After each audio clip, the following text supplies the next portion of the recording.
Welcome to the Suzanne and Sarah Real Estate Investing Podcast. We're Suzanne and Sarah, your favorite duo here to talk about all things real estate, investing, and living life you love by design.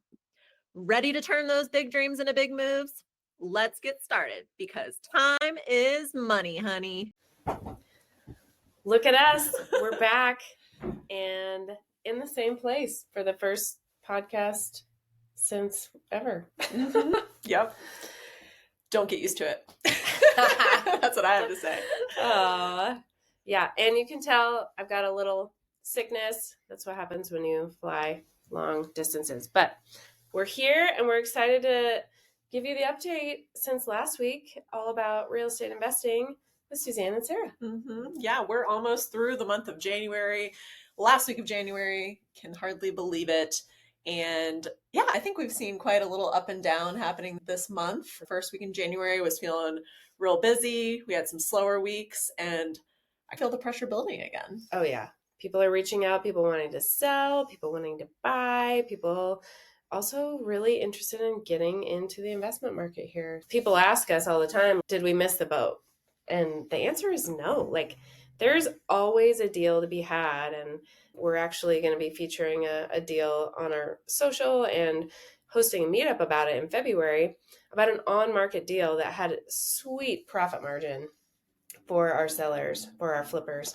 So, you know, there are definitely deals to be had no matter what. And we always say, like, the best time to find them is in the winter when fewer people are looking, but you just never know. Yeah. So what's happened in real estate for us this week, Suzanne? We had an offer come in on Yes. We had an offer come in on a listing that we've had on the market for about 4 months. Let's call it, wasn't it over 100 days? Was it? Yeah. 30, 60, 90. Yeah, it's 4 months. Oh, okay. Yeah. 100 days sounds like more than 4 months. Yeah. Okay. Oh my gosh. And so we spent a few days negotiating on that. This particular listing, we have been advertising that there's an assumable loan with it, and the seller's pretty savvy and is open to creative financing. So we're trying to put together this deal. And like after 100 days on market, we were in a position to get an asking price deal put together and a win. And what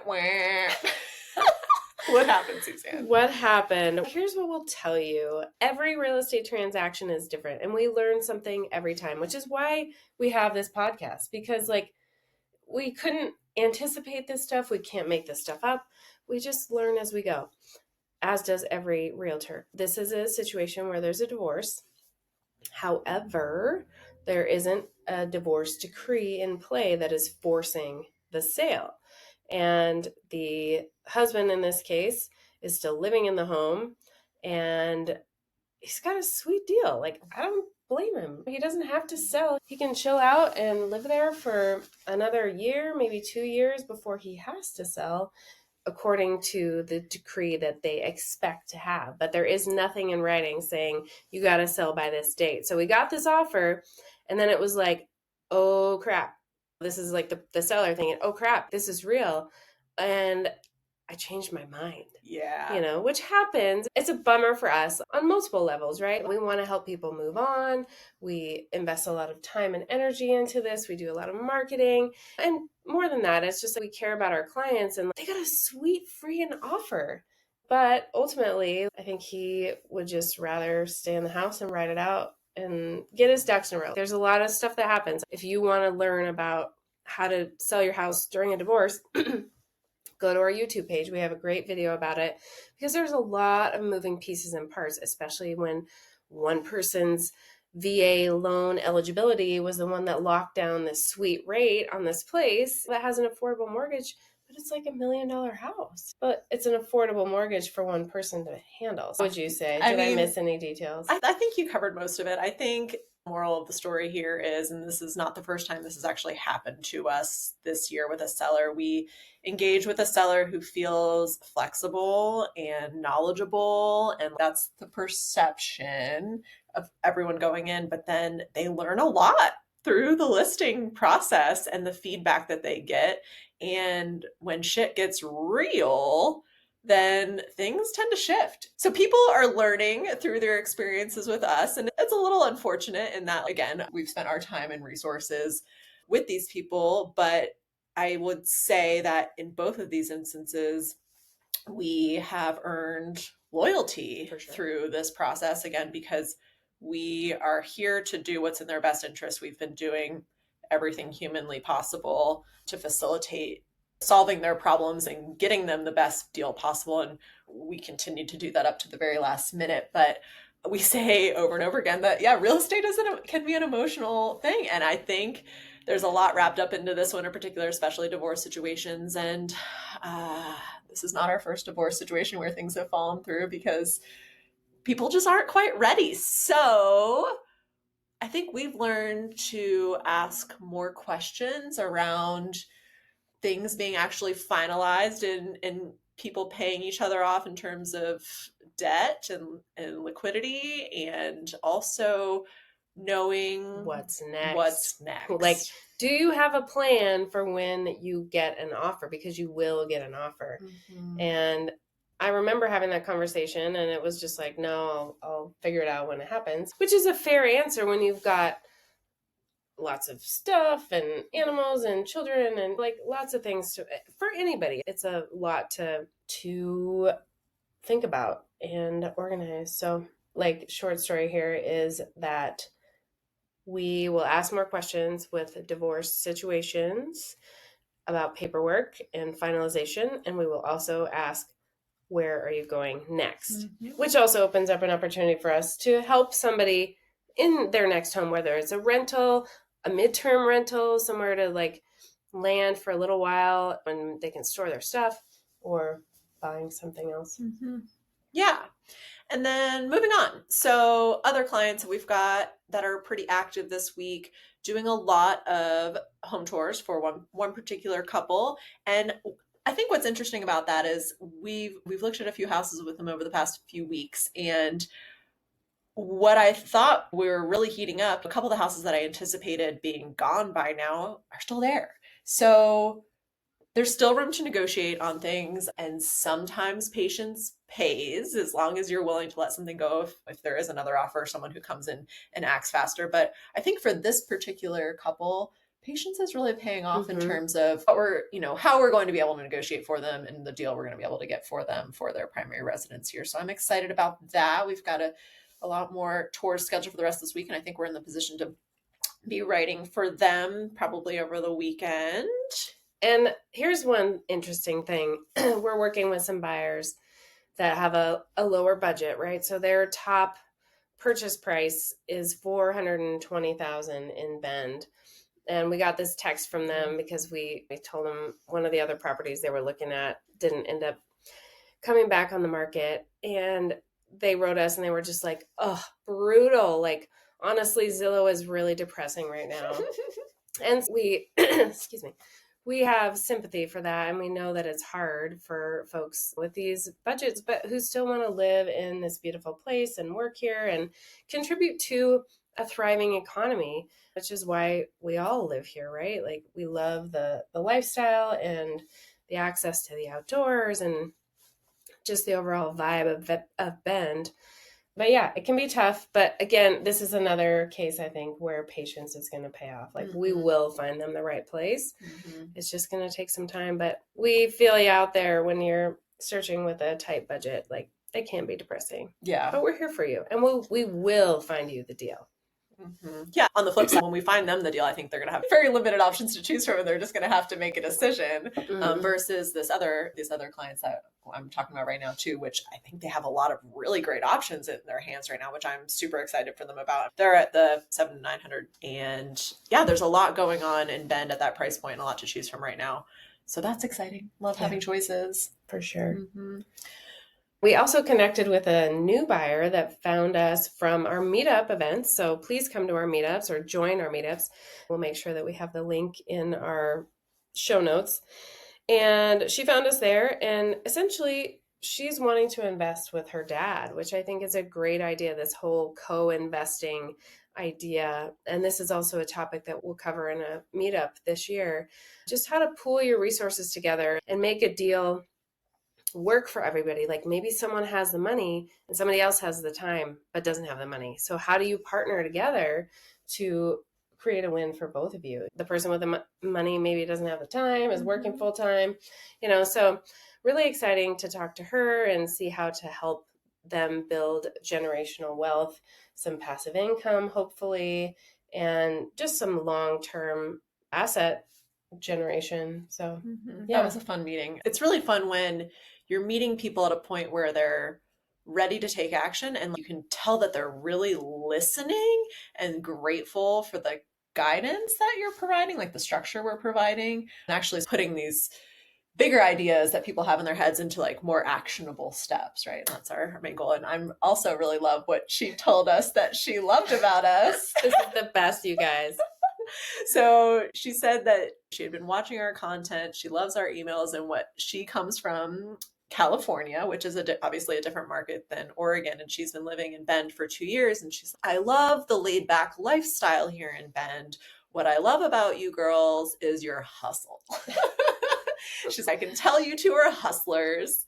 And I just really appreciate the quick follow up. And the way I translate hustlers, I'm like, you mean we're professionals is what you mean. You mean we do this full time and we do this for a living.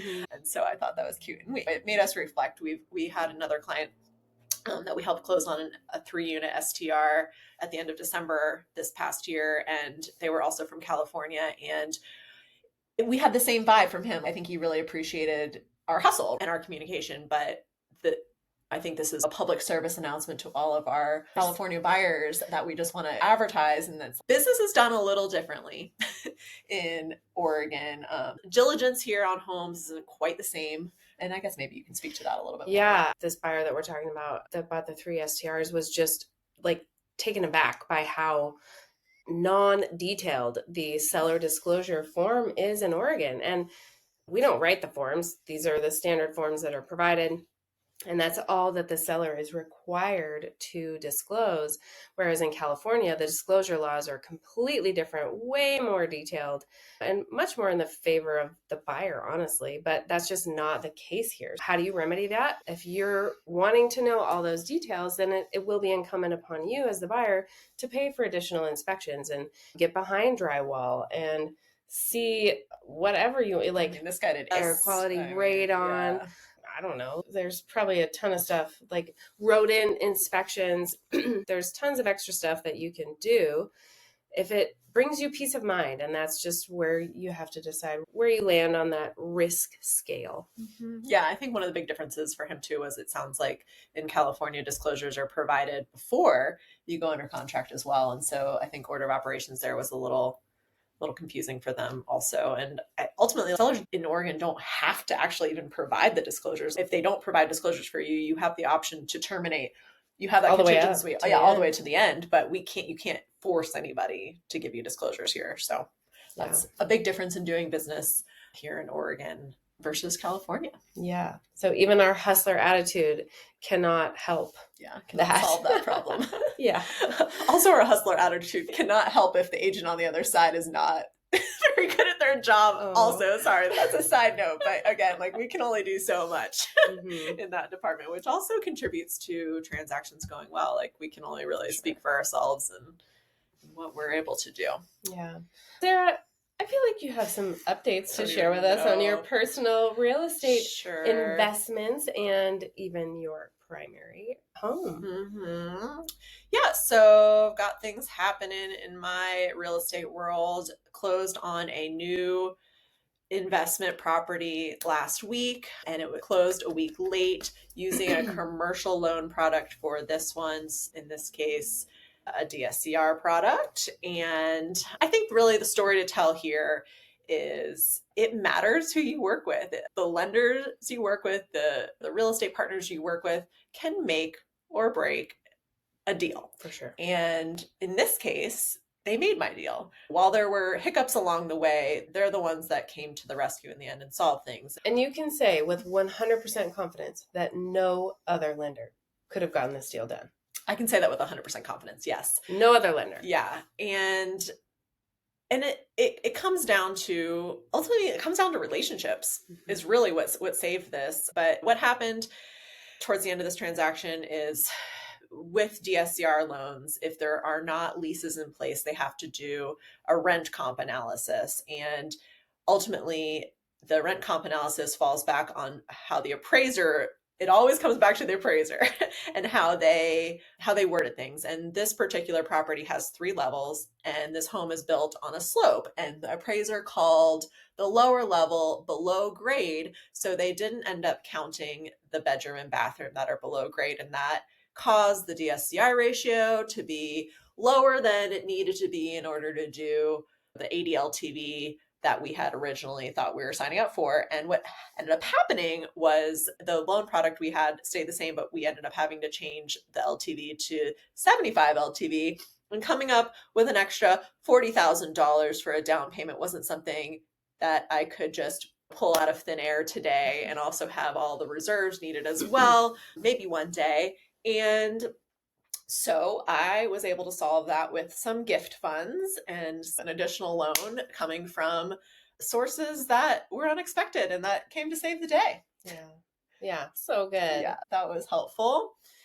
And I guess in other news, if you've been following us, you might know that we invested in 2 fourplexes in St. Louis, Missouri last year. And we're just learning. We've just been talking about repositioning our money. And we currently have one of our fourplexes under contract with a wholesaler at a price that I would have listed it for myself, and not holding my breath there. But guys, the idea with why we're all doing this is because we know that time is our greatest asset, right? Is our most valuable asset. And we are self-managing these properties in St. Louis. And while we could make that change, we've just decided not to. And I think by selling these, it's just going to buy us back a whole lot more time and freedom and less stress. And I don't regret one bit of it, but it'll just be fun to see. So check in with me in a few months. Hopefully I will have gotten rid of 8 doors. So we made these vision boards.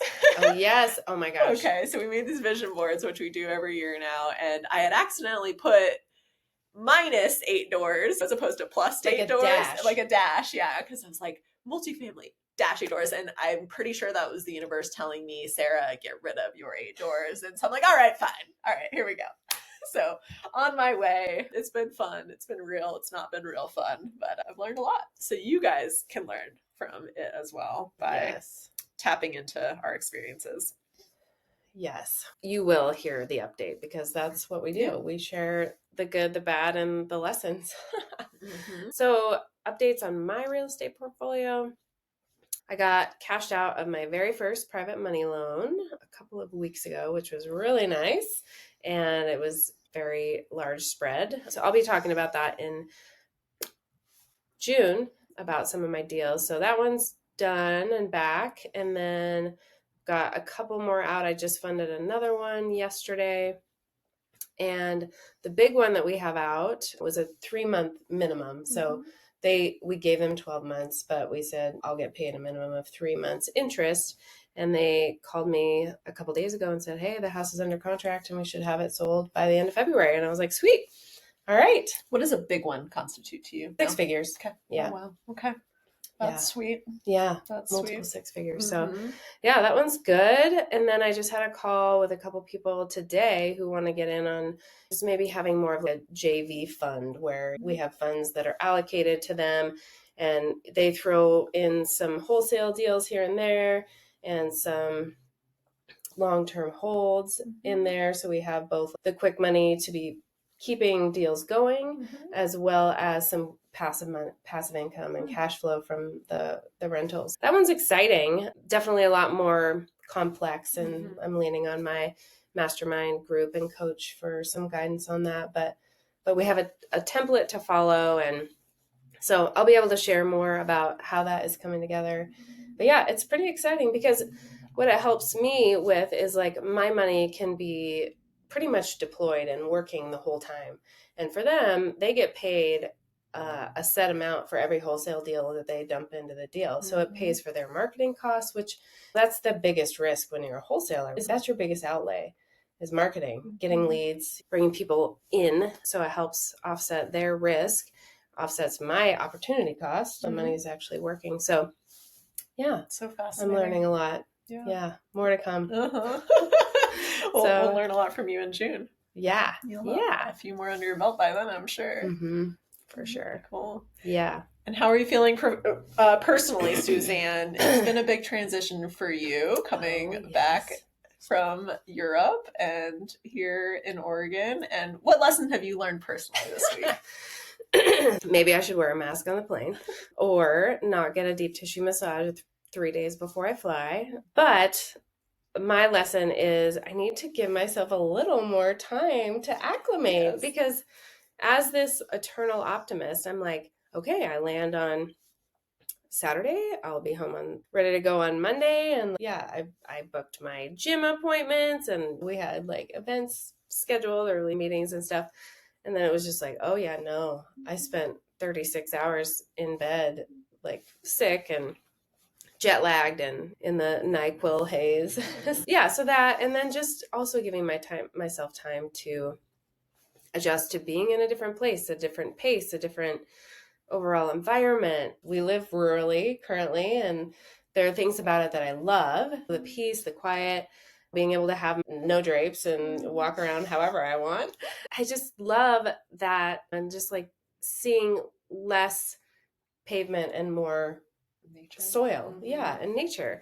But contrast that with being in European cities and walking out the door and being at one of 17 bakeries in like a 0.25 mile radius, and walking to the grocery store. Everything is so accessible. And the train, like we didn't have a car except for one weekend in 2 months. We walked everywhere, and like my steps on my phone, it's crazy. I was averaging over 12 to 14,000 steps a day. Not from running, just from getting out and doing the little errands, because your refrigerator is this big. No joke. So you have to go shopping every day. Every single day. And like when you're in France, you go and you get a baguette every single day. And so now I'm back and I'm like, France bread? Ugh. Just can't be bothered. Perfect. Perfect. Yeah. So Suzanne's lesson is give herself more grace and not as much pressure on herself to perform when she's in these transitions. Which only happens when you have an amazing partnership. Yeah. And so I'm just so grateful for that. And that's been my lesson too, is just learning when to ask for help, or just say, I need some time, which is, I find to be hard. It's hard. I get it. Yeah. I'm still like in my corporate mentality of, I didn't sign up for a sick day. I gotta go in and do my things. And I still have that, no, I'm fine, I can do it mentality. If it's urgent, I'll let you know. Thank you. And even then you can tell me no.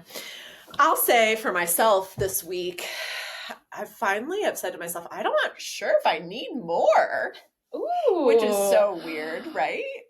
How weird is that? I was like, wow, life is really good right now. And I think I can continue to afford it the way it is. And we can continue to keep this like a little bit slower pace and have hobbies again and free time, which is just so weird. Yeah. I'm like, wow, I don't need more anymore. I want more, sure. But I don't feel like I need it, which is just so good. Yes. That's different. So you're not like reaching right now. No, okay. I'm like, wow, I really like the way things feel right now. And I think in the past it's been like, and I think a small part of me is still like, can I continue to afford this? But I think I can. I don't see any reason why I can't. You'll rent out your primary. You'll be living in your former primary, living in your new one.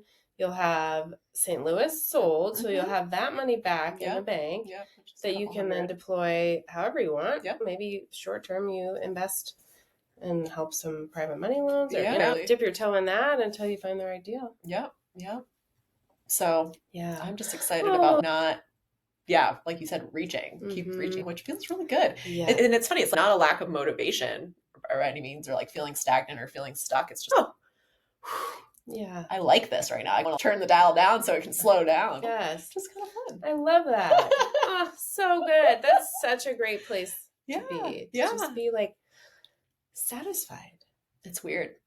Yeah, I know. It's an unusual feeling. I can relate. And that's what we share so much of, is just that ambition and that drive and that next, like bigger, better, faster, more efficient.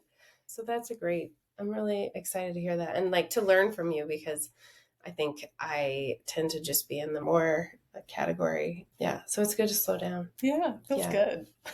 And the only reason we can do that is because of what we've built. And it's all through real estate and investing. Like literally that is the only reason, because I bought my first house 11, 12 years ago. Yes, so totally. That's why we're here, is just to hopefully inspire and encourage all of you to do the same. So I think just to wrap up today's podcast episode, the theme for today and this last week is just riding the waves. And the waves come in our personal lives, right? In our professional lives, in our own real estate transactions. Sarah had the ups of like, we're closing. Oh yeah, no, we're not. Oh, we're closing again. Oh, it's going to be like a few more days, right? And same with me. Like I'm traveling in Europe and I'm like sipping coffees every day and eating dollar baguettes, and then then I have a long flight home and I get sick and I'm laid up for almost 2 days and adjusting to a new place and space and pace. And I'm riding that wave too of just, oh yeah, adjustment, right? It's all about adjustment. And I think that even relates too with some of the sellers that we talked about at the beginning, right? Yep. Things change in our lives. And when big things happen, like you get an offer on your house and then you're like, oh gosh, it's been on the market for 4 months. I thought I was just chilling here. It's another wave of what am I going to do? Yeah, I think it's all about the waves. And I think from the market standpoint, we feel the pressure starting to build. We feel more people reaching out about potentially selling. We've got a potential Sun River listing. We've got some land out in Lapine. We've got a condo in Sun River. We've got a few other things in the hopper for some of our sellers that are just trying to target the right time and season, making sure the snow is melted in South County and that we're hitting the peak. Yeah. What else? I think what I want to say is, at the end of the day, the riding of these waves, like with our seller, for example, it could have been a full stop. And I think he hit this roadblock a few times. And what we did was we picked up the phone and showed him that we were there to actually support him and solve his problems, right? And just continue to make sure that we're aligned. And I feel like that also translates to how we're interacting personally and professionally. So I think just really at the end of the day, it's still, this real estate game is just, it's all about relationships. And yes, it's transactional. And yes, this is how we support ourselves. Yes, this is how we make money and we depend on this as a business. But really, there's this level of trust there and relationship there that we wouldn't all be getting through this, and we wouldn't be as successful as we are without this actual connection and taking the time to build this trust and ask those questions and make sure that we really understand each other and that we know like where we're coming from and where we're going. So yeah, I don't know, just like, it's just interesting to share different spaces and different experiences with people. Yeah, I don't know. It's just why I love this so much. I know. And I think you hit the nail on the head and really brought it all together there at the end. It is all about the partnerships, our partnership with our sellers and our buyers, our partnerships with our lenders, with our private money borrowers. So it really is all about that and nurturing those and coming in with compassion. And that's what I learned from Sarah every day. She brings her full heart into everything she does every single day, where I can be a little more, I don't know, corporate, structured, a little less personable in some cases. So I'm learning that piece from you. So thank you. Yeah, for sure. Hope you guys can learn it too. And we're here for you in the same way. We're here for our current clients, and let's build a relationship. All right. See you next week. See you next time. Thanks for tuning in to the Suzanne and Sarah Real Estate Investing Podcast. If you enjoyed this episode, then subscribe and leave us a review, because your feedback helps us reach people like you who are ready to elevate their lives. Don't forget to share this episode with someone who's passionate about real estate or personal growth. And for more tips, resources, and updates, follow us on Insta or visit us at CentralOregonInvestorNetwork.com. And remember, you have the power to design the life you want, one real estate investment at a time. See you next week.